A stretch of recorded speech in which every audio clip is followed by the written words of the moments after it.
Thank you for using the podium mic, because I'm not used to walking around like that. So I wanted to talk today about my experiences studying literacy, adult basic literacy, mainly in Zanzibar when I was on Fulbright there in 2009, 2010. And as Kathleen was saying, my family went. It was a fantastic experience. It's the kind of international experience that I know Rotary is also very involved with, this kind of exchange between nations and people-to-people kind of contacts that I think are so important. So I'm really excited to talk with you today because I know that you're very involved with literacy. I'm going to be talking about some findings from my study in Zanzibar, but I also want to think a little bit about what these might mean in terms of your work here in Tacoma and in the US. So as a refresher, so Zanzibar is an archipelago that is in the Indian Ocean. It's just off the coast of mainland Tanzania, which is a semi-autonomous state. Tanzania formed in 1964, and it's a portmanteau of Tanganyika and Zanzibar. And so you see Tanzania down there way in East Africa. According to the most recent census in 2002, Zanzibar has a population of almost 1 million people, with 63% of them in the bigger island here. There we go, yeah. So in Zanzibar, the main island of Zanzibar where we were, but there's also a less populated island called Pemba that we visited. It's, even though the islands are fairly small, there is a fairly local culture. So there's this tension between people very much staying where they live in their villages, but also there is a road network throughout the island and these buses called daladalas that bring people together across the islands. Transportation is fairly affordable. A ride on one of these daladalas costs 250 shillings.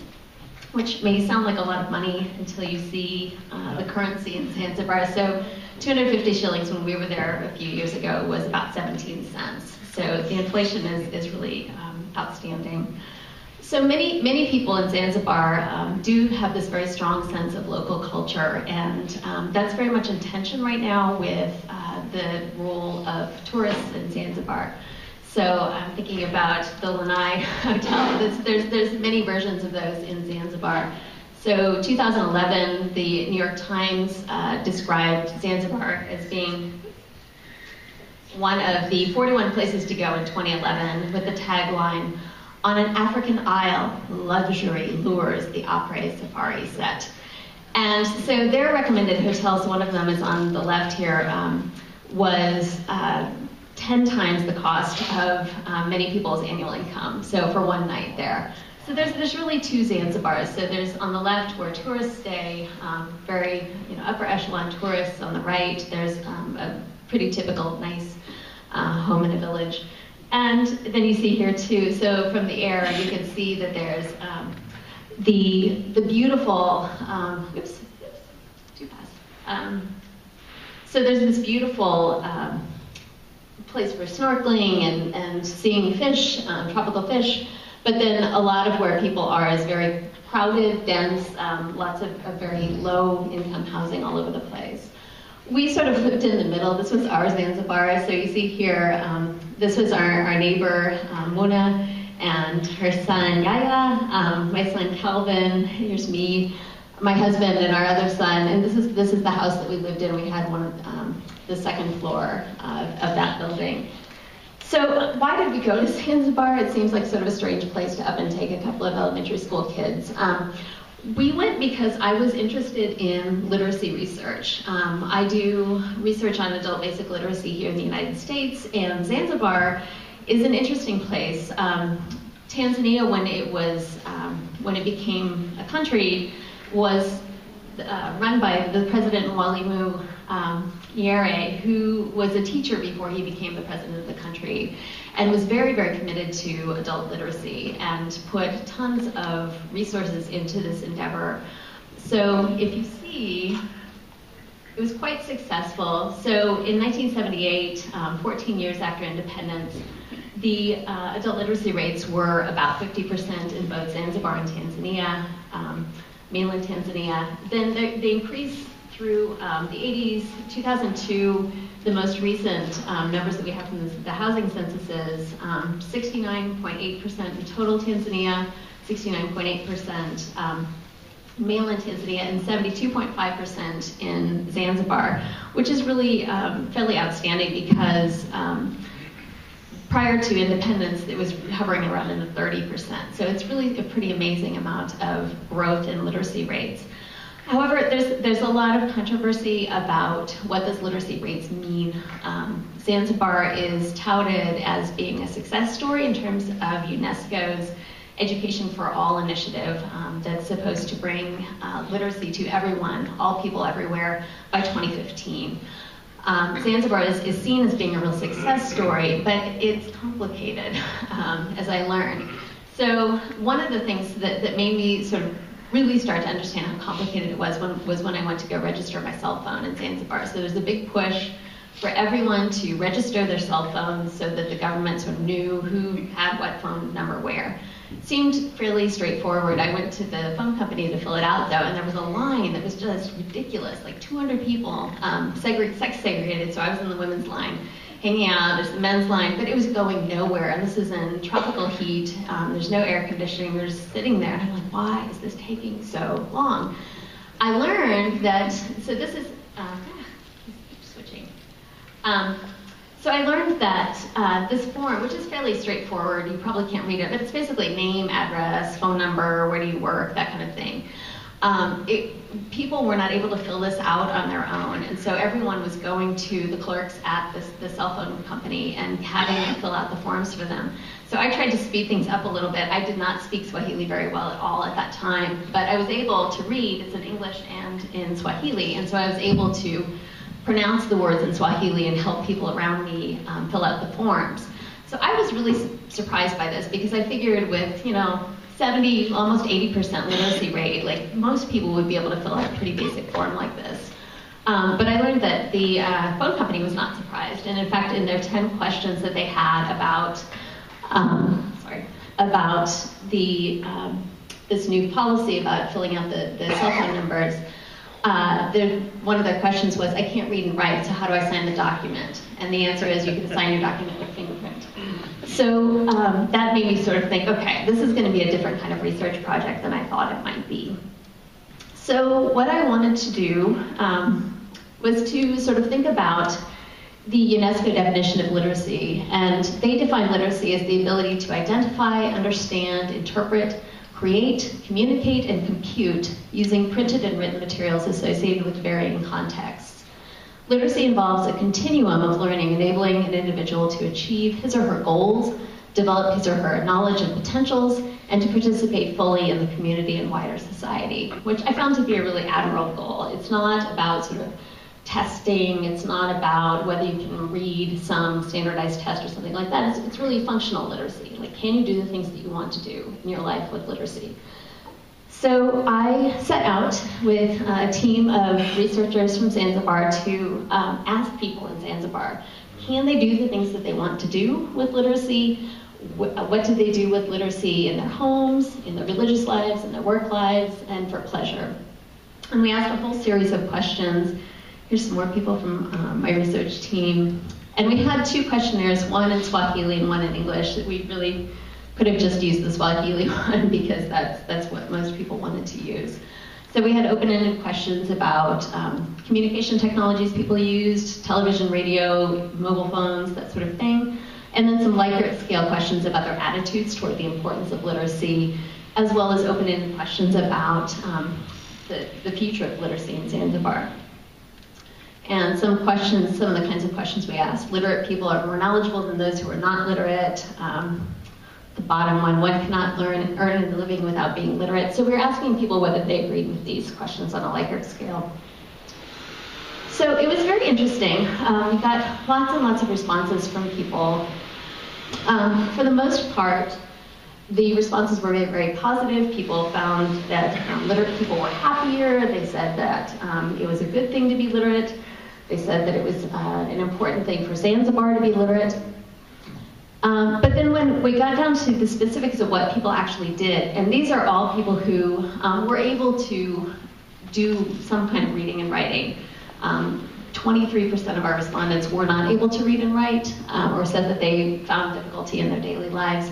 But these are people who could read they would be counted as literate in the study. A 45-year-old man explained that he doesn't read because I'm a businessman, and that he doesn't write because in business there's nothing to write. And I would imagine many of you are business people and would not say that here in the United States. A 49-year-old man who works in agriculture said, "My work has nothing to do with reading and writing." A female farmer, age 38, said, "I don't write goods that I produce, I keep records in my mind." A 52-year-old woman reported that there is no need to engage in reading or writing activities in her family because my whole family knows how to read and to write. And so there's this ability to read, but then also this disconnect where it's like, it's this sort of useless appendage. You know how to do it, you can do it if you want to, but why would you? So this made me really question some of the UNESCO assumptions about literacy. So they have this concept that I think a lot of us have, that literacy is kind of magic. If you have literacy, suddenly everything is better for you. The UNESCO statement they say that education is a fundamental human right. It provides children, youth, and adults with the power to reflect, make choices, and enjoy a better life. It breaks the cycle of poverty and is a key ingredient in economic and social development. Mother's education has a strong impact on health, family welfare, and fertility, which I would agree with, basically. But I think when you get into the sort of here and now daily lives of people, it's more complicated. And I would want to sort of put in as a kind of juxtaposed idea, this idea of sponsors of literacy that are conservative in nature, but often ruthlessly demanding of change.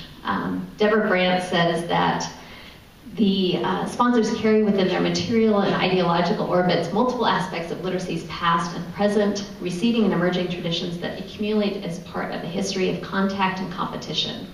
Even within single institutions, the uses and networks of literacy crisscross through many domains, potentially exposing people to multiple sources of sponsoring powers: secular, religious, bureaucratic, legal, commercial, technological. It is these characteristics of the sponsors that give contemporary literacy its demanding qualities of complexity, multiplicity, and stratification, its sense of surplus and volatility. Huge claim she's making here. But I would argue that this is probably true in the United States as well. So we think about literacy as being about reading and writing, and we think of schools primarily as being the places where one learns, or homes. But in reality, everyone, everywhere, is in the middle of all of these different networks of sponsors that are sometimes competing. So you learn one thing in one place, you don't learn another thing in another place. And so literacy doesn't really mean one thing for anybody. It's very complicated. And Brandt describes sponsors basically as any agents, local or distant, who support, teach, model, as well as recruit, regulate, suppress, or withhold literacy, and gain advantage by that in some way. So I want to think about, our roles as literacy sponsors. What is it that we're promoting? What is it that we're expecting in exchange? What are we hoping will happen? And I'm just going to show, by way of sort of promoting some thoughts, some images of different sponsors of literacy that I saw in Zanzibar. So the big one that UNESCO is expecting to be the main sponsor is the Zanzibar Ministry of Education. And these are a couple of primary and secondary schools in Zanzibar. You can see that the girls are all wearing the Muslim head coverings. 99% of the population in Zanzibar is Muslim, and this is part of the girls' school uniforms. They would have the head covering. I think this little girl, she's the only one I've ever seen who had an orange head covering, and so I thought, I don't know what the story is there. Probably she lost it, like my kids are losing their things all the time. So there's that. Visual literacy, though, I think is a huge sponsor within Zanzibar that competes with the reasons why you would need to read and write. So throughout Zanzibar, there's lots of image-based sign art. You don't really need to read most of the signs in Zanzibar because they're very pictorial. The sort of expectation is that you might not read. There's also some of the signs require a fair amount of education. So these look like fancy doors to us, but if you know how to read them, there is a really complicated story behind who lives in the houses, what they do there. You can get all kinds of information from that. Text and image, so if any of you have been to Africa or seen these congas, this is actually an Obama conga, which was a special edition that came out when we were there. But the congas have messages on them that are often sort of highly playful, but then there's the images on them that people associate. And one of the people that we interviewed was actually a conga salesperson. She didn't know how to read the congas, but if someone read it to her, then she understood it and she remembered the pattern, and then she knew what the congas said. And they're often sort of signaling secret messages. So haliwe ya lozi imimshinda mendukozi, which translates as almond sweetmeat is a formidable challenge to a petty thief. And so you might say this, you might wear this, say, if you think that someone's trying to pick your husband up, and you might sort of say, like, well, you think you're all that, you're not. I am going to be a far more formidable challenge to you. There also is multilingual text, so because Zanzibar was formerly the seat of the Omani Republic, there's Arabic everywhere. There's Arabic for the study of the Quran. There's also Swahili, there's English. And until, like, say, the 70s, Swahili wasn't written in Roman letters. It was written in Arabic. And so there's a really complex mix of languages all over the place. So even if you're able to read in Swahili or English, you may not be able to read everything that's in your environment. And then there's also the politics of what English is about. And there's a constant conflict about what words are important. And so you see here on the school wall, speaking Kiswahili in the school compound is strictly prohibited. And so there are places where the native language is allowed and places where it's not. Globalization is another huge influence, and you can see there's multinational companies that have very slick messages, and then when you get on the ground, it looks kind of like this. This is from the same company, Zantel, the phone company. And here's some examples of what that kind of mix of global and local looks like. Some of which is not really intelligible in English. Availability of text, there's very scarce resources, and that's another sponsor. So when people learn to read, what do they read?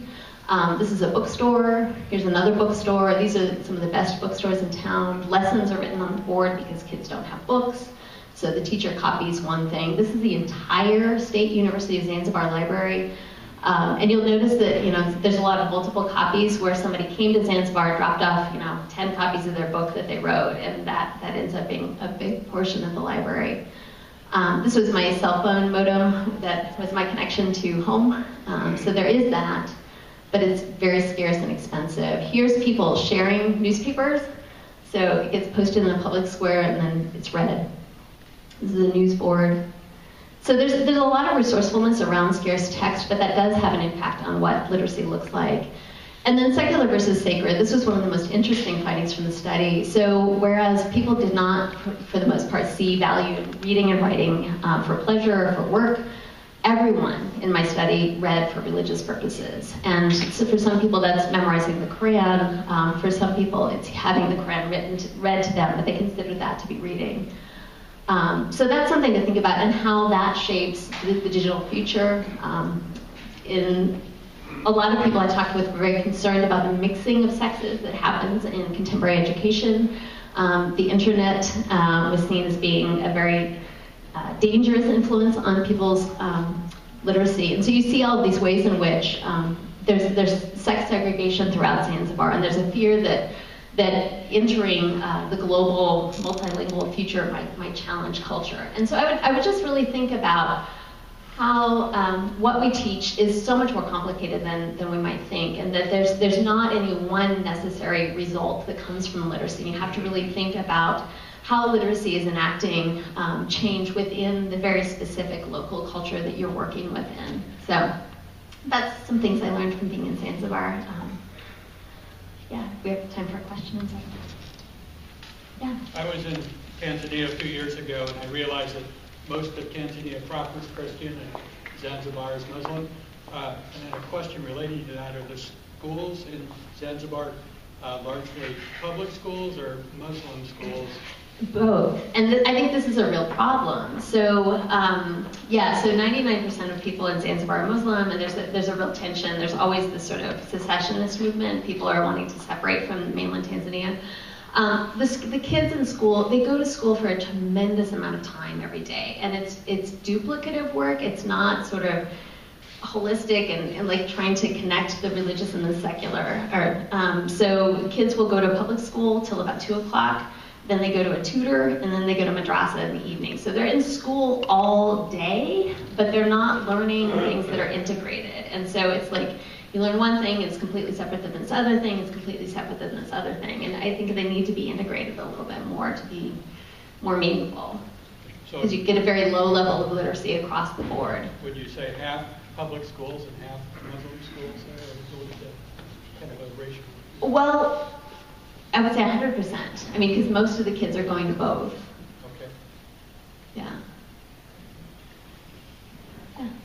You started with that form from the cell phone company. Was that for the government to try and control the creep of English? Because I find most countries, English as a second language is coming in because of all the technology.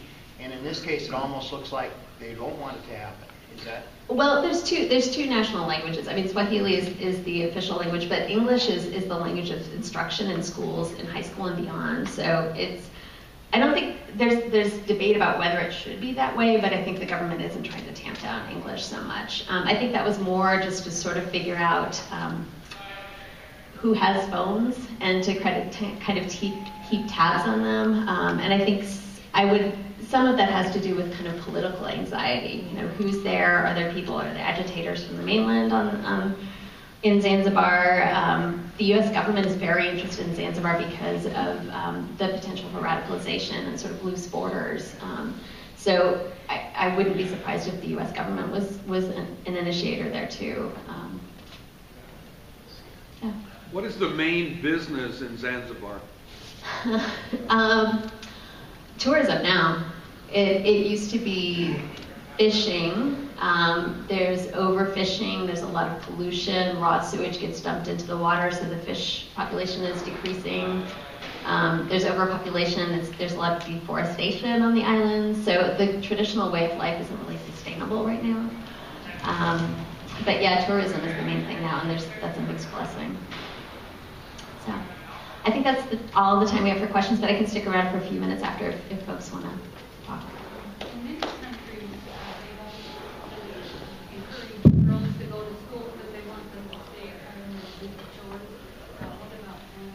Girls are very much welcomed, and that's a big initiative by the government, yeah. But there is that tension at home, too. So thanks.